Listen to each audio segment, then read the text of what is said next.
Hello there! My name is Edgy, and I am a Babiniku VTuber. This is the continuation of my video journal series documenting my experiences with cancer, and you already know how it goes. If you're enjoying these videos, or if you find them, I guess, educational, maybe even a little bit hopeful, maybe consider liking, commenting, subscribing, that whole YouTuber spiel. You know how it goes. Let's see. So I'm gonna pick up where I left off last time, obviously, but I do want to add a couple of things that I didn't get to talk about in the first video, that I really should have mentioned at some point. So when I first when I talked about feeling around my junk and feeling a bump there. I did talk to, I did try to reach out to one of my friends who is a registered nurse. And I was like, what do you think that I should do if I feel a bump because I have no insurance? At the time, I had no insurance. What do you think I should do? What do you think my move should be? And she recommended actually going to Planned Parenthood. Because apparently they can do that. They can like screen you for cancer, and I had no idea. But again, because I didn't have any insurance at the time, and I was just like working for minimum wage. I just kept like putting it off. I kept neglecting it. So that's like another like strike against me. Because remember how I said that like there were like a bunch of multiple red flags and whatnot? Well, that one was 100% on me. I should have definitely like tried to go there or something, but well, it is what it is. What happened happened. At some point also before I got admitted to the hospital, I also had told my mom that I was experiencing some chest pain. And I think like a week or so before I went to the hospital, because my cancer had metastasized, by the way. That means that like it had expanded. It had basically breached containment. So like it went up my body. So my mom actually took me to get an x-ray done at this like walk-in clinic, and those were some pretty cheap x-rays. They were only like 50 bucks. So I got some x-rays done, and like they didn't give me the results for like a fucking month. I guess that's one of the reasons why it was so damn cheap. So by the time that I was like in the hospital, oh, not even that. Not even that. By the time that I was already out of the hospital, when I was like discharged after they had already taken off my left nut, and I had gone through like my very first round of chemo in the hospital, I got a call from that place where I got the x-rays done, and they're like, yeah, so we found a mass in your lung, and we think that it might be cancer, so you should probably get checked out for that. And I told them, oh, yeah, I literally just got discharged yesterday because I had cancer. And they're like, oh, okay, well, I hope you get better. What a goofy-ass situation that was. I really, really wanted to mention that, though. It was, like, in hindsight, it was really, really fucking funny. But, God... How dire. Jesus Christ. Okay. Another thing that I wanted to mention was this also happened before I got admitted to the hospital. So I was basically just, you know, thugging it out anytime that I had some chest pain going on. You know, being very dismissive about it. I'm gonna keep coming back to this because I had no insurance and I had very, very little money. So I just kept ignoring it. One time, my partner visited, well, before we were officially together, They came to visit me. And at the time we went on a date. We went on a cute little date. They wanted to see the Las Vegas Strip, which is like the street that like the main casinos are on. We call that the Strip. And recently they had opened a Taco Bell, and we were like, oh, why don't we go check out the Taco Bell that's on the Strip, and you know, let's go walk around, let's have some fun. And we had a really nice, a very lovely date at Taco Bell. I remember we tried out one of the new items in the menu. I don't even remember what it was. I just remember it was better than I thought it was gonna be, because it didn't sound all that great to me. But it was such a nice little date. The atmosphere at the Taco Bell was great. The vibes were immaculate. And right as the date was ending, so we were leaving, and I think we were gonna go back to the car. So we took an elevator to get on a walkway to cross to the other side of the street. And right as we entered the elevator, it was just the two of us. It fucking hit me. Like the chest pain came back. At the worst possible time, I was like, oh my fucking god. Not when I'm in the middle of a date. Not when all this shit is when everything is going so well, when I'm having such a good night out. But thankfully, as soon as like the elevator opened and we started walking again, it subsided. But man, it was like a really like messed up reminder of like what I was going through, even during such a good time. I didn't really like show that I was in pain, because at that point I had already been avoiding or ignoring the pain for like a few weeks, and it wasn't bad enough that like I was like wincing or anything. But the main thing I was thinking at that time was like, oh, I cannot let them know that like this is happening to me right now, because I don't want them to feel bad. I don't want to like, you know, risk ruining the date, or anything like that. But it ended well. It ended on a nice note, you know. They went back home. Everything was fine and dandy. When I got admitted into the hospital, it was in early-ish February. I think it was like after the first week of February. So I spent Valentine's Day in the hospital after I had been freshly you know, admitted for cancer and all that stuff, for, you know, all my pain and all that was going on.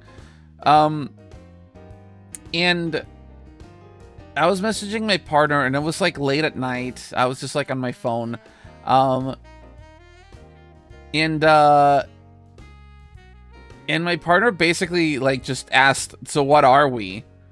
And I was like, well, to be truthfully and completely honest with you, I was thinking about asking you out when they let me out of when they finally discharged me, but I haven't heard anything from anybody, and I don't know what's going on. So I don't know when it's gonna happen. So through the phone late at night in the hospital while I was admitted for cancer, that's when we became an official couple, and we've been together ever since. I was like a little bit how should I put it, apprehensive at the beginning, because I was like, man, I feel like it's a very uneven ground, because like here I am, you know, in the hospital. I might be fucking dying, and I don't want to make it seem like I'm guilt tripping this person into like entering a relationship with me. But I mean, like I said, we've been together ever since, so the feeling was mutual. You know, we truly did love each other, and we still do, and we're currently, you know, living together in our own little apartment with our cat Moxie, who we love very, very much. And And I'm so grateful for them. And you will see why as this story develops. You will see why. Shout out to my partner Rachel if they ever watch this. If you ever watch this, Rachel, I love you so much. I love you with all my heart. Something that was not super great about my stay in the hospital was that, like, every now and then there would be like people walking in, like just complete fucking strangers. I know that like they had good intentions or whatever, but I would have these like strangers come in and like talk to me about like religion, about like how the power of God will save me, and I just have to believe, and I need to like pray or blah blah blah blah blah. And I would try to like be nice to them, especially because like I was bedbound and couldn't really move.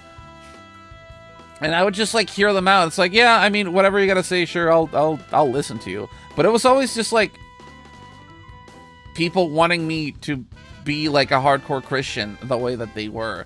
And at that point in my life, I had already accepted that like I'm not a religious person. Like I would consider myself pretty much an atheist. Not like a fucking Reddit atheist or whatever, like you believe in God, how childish type of shit. But it's like, yeah, I mean, I'll be respectful. I'll you know, I'm not gonna tell people that their beliefs are wrong, because at the end of the day, we don't really know what's out there. I just don't feel like religion is for me in any way, shape, or form. But man, they would just get so pushy about it. I would be like, you know, I was raised to be a good person, so I'm just gonna keep being a good person regardless of anyone's beliefs. And they would basically always just end the conversations with, okay, yeah, that's good and all, but also you should like devote yourself to the Lord. And I know when I'm saying they, I make it sound like it's the same two people coming to see me over and over, but it would be like multiple groups of people. And I'm like, who are you? Who are you people coming into my fucking hospital room? Why do you keep doing this to me? Holy shit, leave me alone. It really like took a lot of self-restraint to just like not kick them out by like that third or fourth time that they came over. Because I was like, okay, yeah. At one point, I just started like disassociating. Dissociating? Is that the word? Please let me know in the comments down below.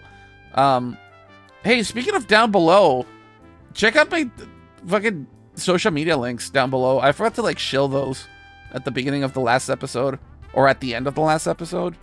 So I had to like do like an extra recording for that. Because I actually, I would appreciate some more social media interaction, if that's okay with y'all.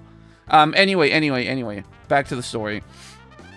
Yeah, they were nice, but they were all like at the end they were like kind of pushy after giving me their whole speech about how I should like believe in God and be a good Christian or whatever, because the power of God would save me or something. It's actually the power of chemo that saved me, I think. Okay. Anyway, so let's see. Let's do a quick summary, right? Let's do a quick summary. So I had cancer, testicular cancer. They took out, I came down with testicular cancer. They took Lefty from me. And then they gave me chemo at the hospital. Okay? That's where we're at. And then while I was at the hospital, I got together with my sweet, wonderful partner, who I love with all my heart. That was nice. All right? So, after that, they wanted me to keep going on chemo. Oh, wait. Hang on. I forgot one tiny, very last thing. Okay. While I was still in the hospital, they asked me if I wanted to freeze my sperm, because if I didn't, then I would not be able to have children for the rest of my life. Because after the chemo started, like, that's it for me. I'm not sure I didn't ask about the details of it, but that's what I was told. So I couldn't have would not be able to have any children ever again. I don't know why I'm saying again. To this day, I don't have any children. Thank God. I'm not I'm not ever gonna have any kids. And at that point, I was like, yeah, that's fine, whatever. No, just start the chemo already. Start the chemo. You don't need to freeze anything. Because for one, I don't know why I was going to have like I was gonna have to wait an additional week if I did choose to like freeze my sperm. And I was like, no, I was still scared by the fact that I got told that I was at fucking stage 3 of my cancer at the time. So no, I didn't really want to give it any more time. It's like, no, juice me up. Put that chemo in me. Give me that Bane juice or whatever. Put that shit in my veins right now. So anyway, so that's what's happened. That's what happened. I'm never gonna have kids for the rest of my life. Oh no, boo-hoo. What am I gonna do? I guess I'll spend that potential money on more video games or something. Not that I have a lot of money right now anyway, but not that I've ever had a lot of money. But anyhow, that's a conversation for another day. That's completely out of the question, out of whatever we're talking about here. Okay, so then I started chemo. I started chemo properly. I had to go to this one. I guess like doctor's office, like this like specialized office where like people would go, obviously, like to sit and get their chemo done. Everybody there was really nice. Everyone there was like really sweet. They always had like snacks and water on hand. It was mainly old people going there. It was mainly middle-aged people. Middle-aged? No. Senior citizens. It was senior citizens going there. And everyone was just like mostly quiet, like watching stuff on their phone sometimes. I would usually just like go in there and pass out, you know. I would just like not pass out, but like take a nap, you know. As soon as my chemo got started. And I mentioned before that like after the first bag was done, because they had to like give me 2 bags of chemo. After the first bag was done, I would get up and throw up water, because that was just like a thing that I would do all the time. And every now and then I would have like family members come over and visit me. It was usually like I think like my sister, sometimes like my brother or sister-in-law driving me to the chemo, because the thing is like I could have like driven myself, but the thing is that like it would make me very, very tired at the end, so I would need to have a ride. I could drive there myself, yes, but like on the way back, it was just really, really risky to try to do anything in the state that I was in. But it would be really nice when friends would come. I would really, really appreciate that, especially because it was like so early in the day. Like I would be done like at around like noonish, I think, by the time that like my 2 bags of chemo were up. So they had to like wake up kind of early to go see me, which is something that I really appreciated. It wouldn't happen very often, but any time that I got a visitor while I was like in the middle of chemo, that would always be nice. Going back again really quick to like when I was in the hospital. I think after I had my surgery and my chemo in the hospital, my first chemo in the hospital, there was one night where like I couldn't really sleep, and I was just like thinking about like everybody who came to visit me, because like literally everyone that I knew came to visit me while I was in the hospital, like, or rather like everyone that I knew like back home in Vegas. And it's like I haven't really, how should I put this? I know that I'm important in the lives of people, just on the fact of, when you're alive, the connections that you make, the people that you meet, not just your family, but also like your friends, like you end up being important to them, which is why I always tell people, hey, you're important no matter what, believe it or not. That's just a fact. Someone is important to someone else in some way, shape, or form. You just don't realize it. And that's one of the things that like kind of hit me really, really hard one night. I was just thinking about like how many people that reached out to me and came to see me, and I think it was like 2 a.m. and I couldn't sleep, and it just like hit me suddenly, and I just like started crying like really hard, but like silently, if that makes any sense. Like I wasn't making any noise, but like I was just crying really, really hard over that. Like I had to like hold my face with like both of my hands from like how hard I was crying. I'm not a person who cries easily. I think that it's like really, really rare for me to like actually cry from like emotions, and that just like very, very easily overwhelmed me once that it hit me, you know, like some type of like Shonen Jump anime protagonist type of shit, or it's like, oh wow, my bonds are my power, but actually like unironically, yeah, it's true. Ever since then, I've just been very keen to those feelings, I guess. So like since then, I just like do not hesitate to tell my friends and family that I love them.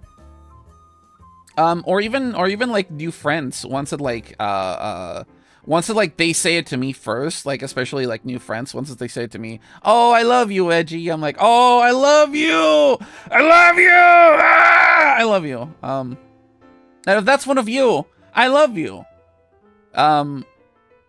People, I've seen some stupid dumbass people be like, oh, you can't just tell anybody willy-nilly that you love them because the word is going to lose meaning over time the more that you use it. And listen, I'm here to tell you right now that that's absolute fucking dog shit, and those people are stupid. No, the word will not lose its meaning. If the feelings are there, the word will not lose its meaning at all. If anything, it might even just get stronger. You have to tell the people that you love them that you love them. Because it's true, and sometimes they need to know. Sometimes they need to hear it. I will tell people that my friends and loved ones, that I love them at the drop of a fucking hat. I tell my partner that I love them so many goddamn times during the day, and it's every single day. I also tell my friends that I love them anytime that I'm like messaging them. We'll be talking about one thing, and then I'll be like, yeah, anyway, I love you. Just like out of nowhere, because it's true. I love them. Sometimes I'll just like start messages just being like, hey, I love you. Anyway, so I was thinking blah, blah, blah, blah, blah, blah, and then just drop another I love you at some point. Because that's just the type of person that I am. I love my friends very, very much. It's like, I don't know if anybody has watched Persona 4 the animation, but during the ending credit song, where like at the end it says bonds of people are the true power. That's right. They were fucking spitting with that. That's some real shit.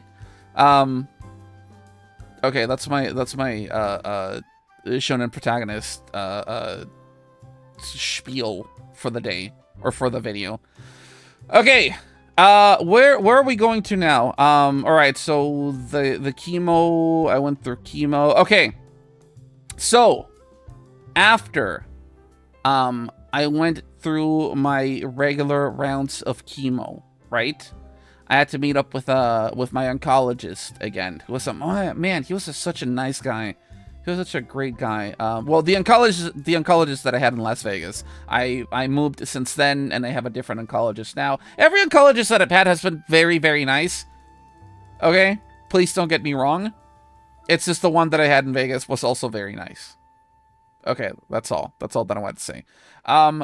So after you're done with chemo, they do like a body scan on you again to see what remains of your cancer. So unfortunately, I still had some tumors left in me, or I guess like some parts of the cancer that still seem to be like kinda sorta active, or just like there as like just like leftover lumps. I'm not sure what the specifics of it were, and I apologize that I can't like specify more than that.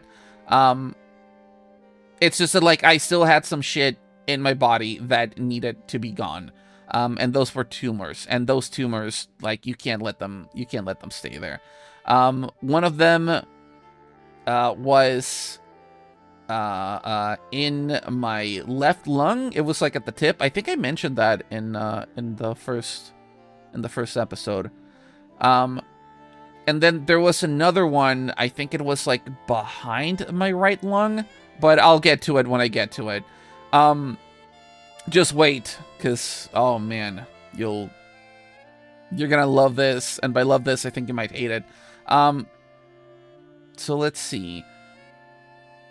So after that, I had to start planning for when, or rather, where I'm going to get my my tumors removed. All right. So I know that I said a bunch of times I didn't have insurance. Here's a fun fact about the American health system. You actually can get insurance for free through Social Security, either through Social Security or no. I'm sorry. I think I'm getting mine through, what the fuck is it called? There's Social Security, and then what's the other one? Social Services? Well, regardless, the catch for having insurance that covers your treatment is that you have to basically hit rock bottom.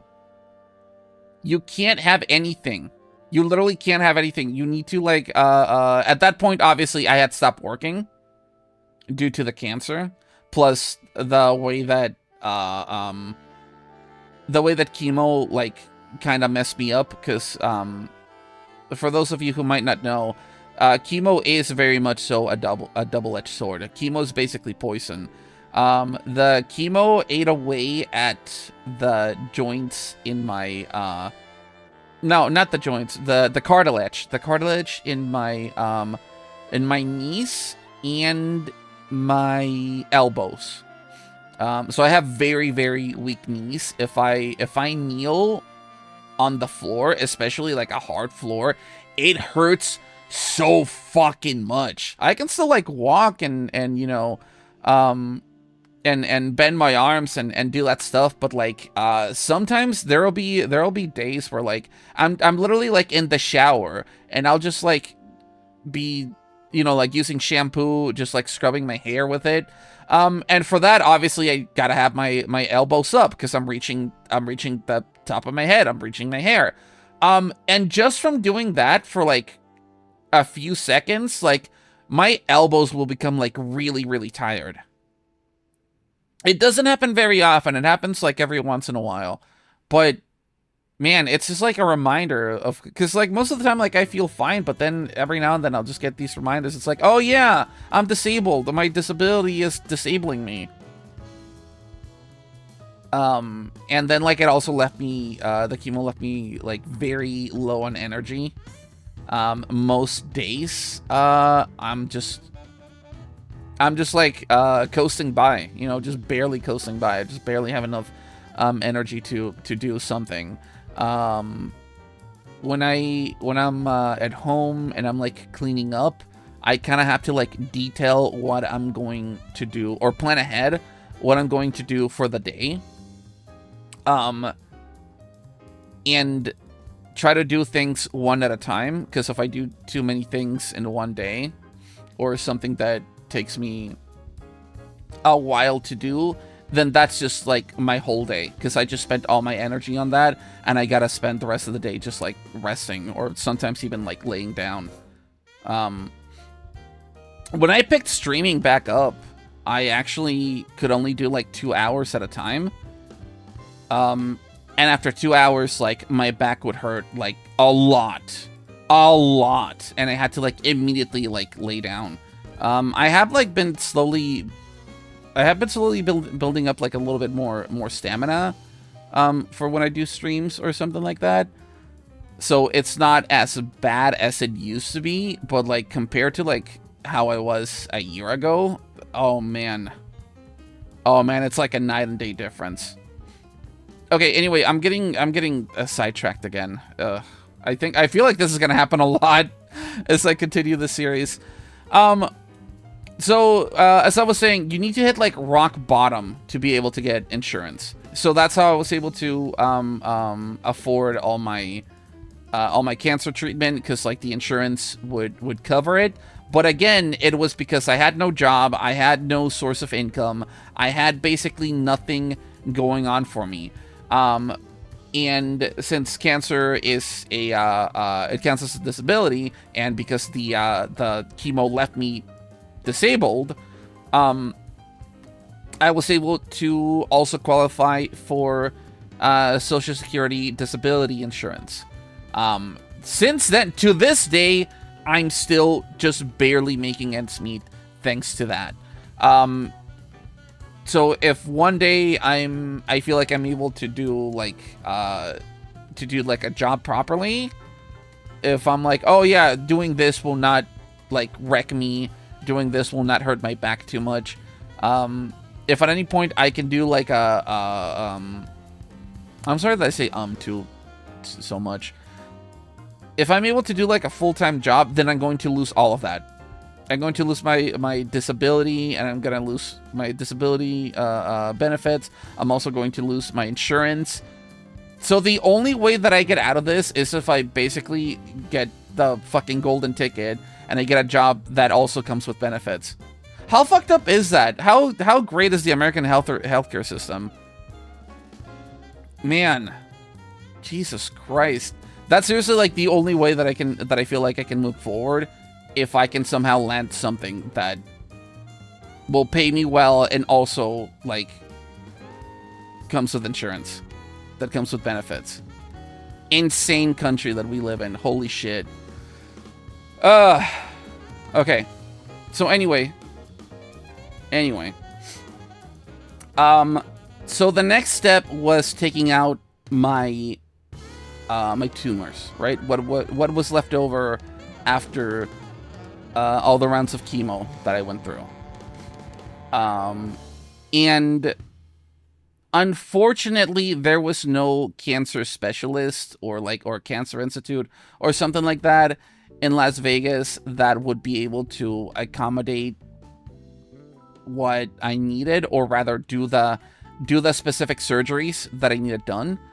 So the first option was to send me to California, because California has apparently a bunch of like really good places that take care of cancer patients.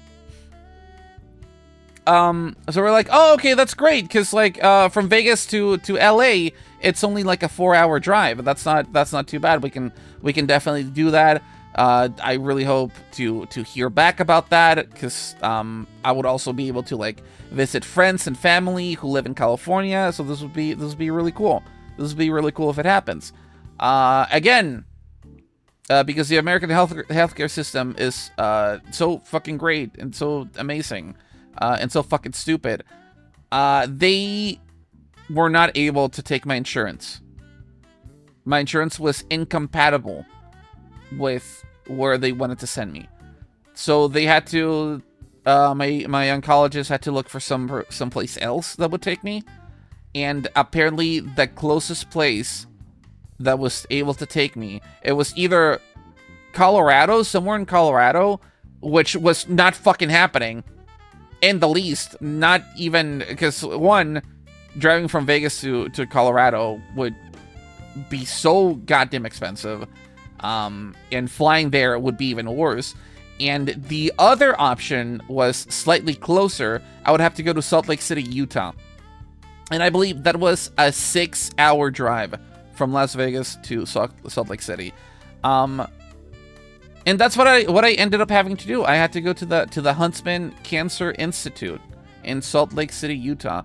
And this would be the beginning of so many trips back and forth from Las Vegas to Utah for the next few years. And let's see, where am I at on time? All right, well, look at that. I guess we're gonna have to learn about that in the next episode. But if you're enjoying the series, please remember to like, comment, and subscribe. Also, I stream on Twitch, and I have an account on Blue Sky if you want to follow either of those. And unrelated to VTubing, I have a Let's Play account where I do Let's Plays with a few of my very, very best friends. So if you want to check those out, those will all be in the video description down below. If you listened all the way up to here, thank you so much. I really, really appreciate you. And I will see you next time. Bye!